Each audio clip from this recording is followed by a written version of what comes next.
जय श्री गणेश। नमस्कार। मैं आचार्य संजय द्विवेदी। मेरे समस्त प्रबुद्ध दर्शकों का मेरे चैनल पे हार्दिक स्वागत है।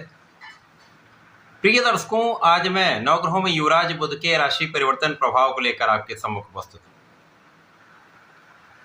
युवराज बुध अपनी राशि का परिवर्तन कर रहे हैं तथा 30 अप्रैल को मंगल की मेष राशि में इनका प्रवेश होने वाला है।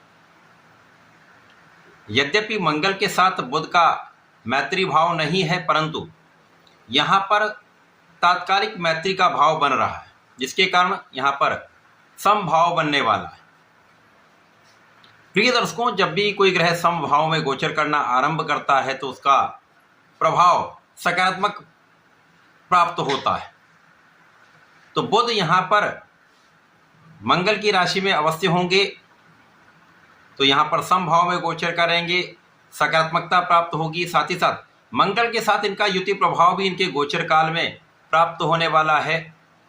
इसके साथ ही साथ यहाँ पर बुध का जब परिवर्तन होगा, मेष राशि में पहले से ही अपनी उच्चस्थ अवस्था में सूर्य का गोचर चल रहा है, जिसके कारण प्रबल रूप से बुधादित्य योग का निर्माण भी हो रहा है। तो इस प्रकार से बुध के राशि परिवर्तन से प्रबल बुधादित्य योग का निर्माण हो रहा है तथा त्रिग्रही योग का प्रभाव समस्त राशि के जातकों को प्रभावित करेगा तथा कुछ विशिष्ट तथा बड़े लाभ भी प्राप्त होने वाले। प्रिय दर्शकों, आज मैं कर्क राशि के लिए युवराज बुध के इस राशि परिवर्तन का, बुधादित्य योग का, त्रिग्रही योग का किस प्रकार का परिणाम प्राप्त होने वाला है, इस समय में आपके किन किन भाव में सकारात्मकता आएगी, लाभ मिलेगा अथवा कहीं पर कुछ समस्या या अवरोध है तो उसका क्या निराकरण है, संपूर्ण विश्लेषण मैं पूर्ण तर्क के साथ करने जा रहा हूं। प्रिय दर्शकों, इस राशिफल को आप अपने लग्न तथा राशि दोनों के अनुसार देख सकते हैं। कर्क राशि चंद्रमा की राशि है। चंद्रमा और बुध का मित्रवत भाव नहीं है, परंतु जब ये गोचर आरंभ होगा उस समय में कर्क राशि के लिए यदि हम स्थितियां देखें तो बुध यहाँ पर आपके द्वादश भाव के स्वामी तथा पराक्रमेश है। व्यय भाव के स्वामी तथा पराक्रम के स्वामी का गोचर दशम भाव में, जो कि कार्य क्षेत्र का भाव है, यहाँ पर आरंभ हो रहा है और दशम भाव में ही बुधादित्य योग बनेगा और मंगल के साथ त्रिग्रही योग बनेगा। बुध को यहाँ पर कार्यकत्व भी प्राप्त है। इस प्रकार से ये अत्यंत विशिष्ट प्रभाव प्रदान करने वाला है। नवग्रहों में युवराज बुध एकमात्र ऐसे ग्रह हैं जो अपना संपूर्ण प्रभाव अतिशीघ्र प्रदान करते हैं। साथ ही साथ इस संपूर्ण जगत के समस्त कार्य क्षेत्रों में इनका पूर्ण प्रभाव होता है। अथवा इस प्रकार से भी कह सकते हैं कि बुध के बिना कोई कार्य क्षेत्र संभव नहीं, क्योंकि जहाँ पर बुद्धि है वहाँ पर बुध है, जहाँ पर वाणी है वहाँ पर बुध है। कोई भी व्यापार बुध के कार्यकत्व में आता है, कला का क्षेत्र बुध के कार्यकत्व में आता है। तो चाहे नौकरी हो, व्यापार हो या प्रोफेशन हो, बुद्धि, शिक्षा, गणित, गणना और वाणी के बिना कोई कार्यक्षेत्र संभव नहीं है। इस प्रकार से अत्यंत प्रबल अवस्था में बुध का गोचर आपके दशम भाव में कुछ विशेष प्रभाव देगा। सर्वप्रथम तो यहाँ पर आपके कार्यक्षेत्र में वृद्धि का पूर्ण योग बन रहा है, कार्यक्षेत्र में विस्तार का संपूर्ण योग बन रहा है। आपके व्यापार में वृद्धि का अवसर आपको प्राप्त होगा, प्रोफेशन में नए नए अवसरों की प्राप्ति का अवसर आपको प्राप्त होगा, जो संपूर्ण रूप से आपके कार्यक्षेत्र में प्रबल रूप से प्रबलता का योग बनाने वाला है। महालाभ का योग आपके कार्यक्षेत्र से प्राप्त होने वाला है। कार्यक्षेत्र में लोगों का भी सहयोग मिलेगा। जो जब तक सरकारी नौकरी में है तो वहाँ पर उच्चाधिकारियों का, सरकारी तंत्र का, सरकार का पूर्ण सहयोग भी मिलता है, सरकार से पूर्ण लाभ भी मिलता है। और इस समय में आपके बुद्धि बल के कारण, आपकी शिक्षा के कारण, आपके ज्ञान के कारण, आपकी वाणी के प्रभाव के कारण, आपकी नेतृत्व की क्षमता के कारण आपका कार्यक्षेत्र संपूर्ण रूप से सफल रहने वाला है। तो पदोन्नति मिल सकती है, पद का लाभ, धन का लाभ विशेष रूप से आपको प्राप्त होने वाला है। इस समय में बड़े धन लाभ का योग बन रहा है। परिवार का भी सहयोग मिलेगा, पारिवारिक भाव में भी वृद्धि हो रही है। तो पूर्ण रूप से ये आपके लिए संपूर्ण रूप से सकारात्मकता देने वाला समय प्राप्त हो रहा है। इस समय में आपके अंदर श्रेष्ठ ऊर्जा का प्रवाह भी होगा। ऊर्जा की सकारात्मकता जो आपको तनाव मुक्त करती है, आपके कार्यक्षेत्र में लक्ष्य को प्राप्त करने की योग्यता प्रदान करती है।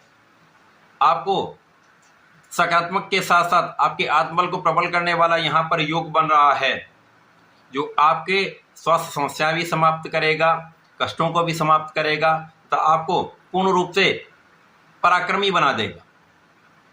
इस समय में आपके पराक्रम का पूर्ण लाभ आप लेने वाले हैं। जब आप परिश्रमी होते हैं, वहाँ पर आप लक्ष्य को केंद्रित कर लेते हैं, एक योजना बना लेते हैं, तो कोई भी कार्यक्षेत्र असंभव नहीं है, कोई भी लक्ष्य असंभव नहीं है। यहाँ पर संपूर्ण रूप से आप सकारात्मक रहने वाले हैं, सफलता की प्राप्ति करने वाले हैं। इस समय पिता का पूर्ण सहयोग मिलेगा, पिता के भी कार्यक्षेत्र में वृद्धि का योग बन रहा है। इस समय में ज्ञान का भाव विस्तृत होगा। जो जातक पढ़ाई कर रहे हैं, प्रतियोगिता परीक्षा की तैयारी कर रहे हैं, तो सकारात्मक परिणाम प्राप्त होने वाला है, कहीं पर कोई संदेह नहीं। इस समय में जो लोग कार्यक्षेत्र में नए अवसर चाह रहे हैं, तो मन के अनुसार उनको लाभ मिल सकता है। मन के अनुसार लाभ भी मिलेगा, धन भी मिलेगा। इसी प्रकार से इस समय में संतान का पूर्ण सुख प्राप्त हो रहा है।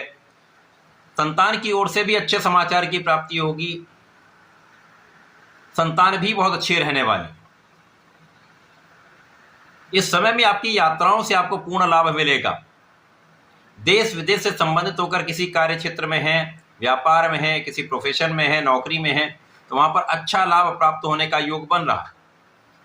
जो व्यापारीगण हैं, हो सकता है यहाँ पर कुछ धन व्यय होगा, परंतु आय और धन का पूर्ण संतुलन बना रहेगा। आय की अधिकता रहेगी, तो व्यय कहीं पर कोई समस्या कारक नहीं है। इस समय में जो लोग विदेश जाना चाहते हैं, उनके लिए भी एक अच्छा योग बन रहा है। कार्य क्षेत्र के कारण आप विदेश जा सकते हैं, या किसी काम के कारण विदेश का आना जाना हो सकता है। यहाँ पर आपके व्यक्तित्व का प्रभाव लोगों पर पड़ेगा, आपके कार्यक्षेत्र की सफलता का प्रभाव लोगों पर पड़ेगा, तथा धन के आगमन के साथ साथ आपके घर में, आपके जीवन में सुखों का आगमन होने वाला है। भूमि भवन वाहन का आप सुख प्राप्त करने वाले हैं। भूमि भवन वाहन का पूर्ण लाभ आपको प्राप्त हो सकता है। लोगों के बीच में भी आप बहुत अच्छी स्थिति में रहने वाले हैं। आपको मान सम्मान की प्राप्ति हो सकती है। तो जो लोग राजनीति में हैं, उनके लिए विशेष अवसर है। इस अवसर का लाभ आपको अवश्य लेना चाहिए। भगवान गणपति की आराधना करनी चाहिए। ओम गंग गणपतये नमः का जप करें।